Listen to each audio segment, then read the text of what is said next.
సమస్త విద్యలకు నిధి అయి ఉన్నారట. తర్వాత ఎలా ఉన్నాడు? విషజే భవరోగిణ. ఈ సంసారం అనేటువంటి రోగం అన్నిటికంటే గొప్ప రోగం ఏది? సంసారం. అన్నిటికన్నా గొప్ప రోగం సంసారం. జన్మ దుఃఖం, జరా దుఃఖం, జాయా దుఃఖం, పునః పునః సంసార సాగరం దుఃఖం తస్మా జాగ్రత్త జాగ్రత్త అంటుంది శాస్త్రం కదా. ఈ సంసారమే పెద్ద దుఃఖం, ఈ సంసారమే పెద్ద రోగం. కమా,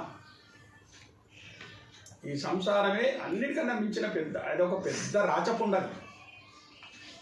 అది క్యాన్సర్ వ్యాధి కన్నా చాలా భయంకరమైనటువంటి వ్యాధి సంసారం అనేది.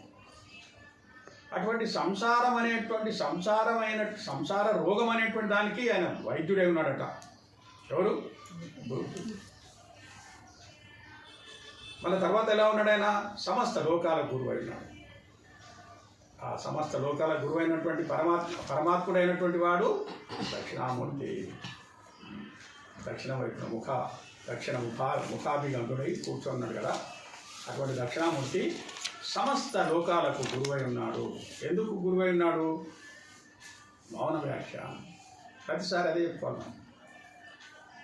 ఎందుకంటే ప్రతిసారి ధ్యానంలో కూడా చెప్పాడు, మౌన వ్యాఖ్య ప్రకటిత పరబ్రహ్మతత్వం యువానం చెప్పాడు కదా. కాబట్టి గురువు యొక్క అద్భుతమైనటువంటి బోధ ఏంటి? మౌనం.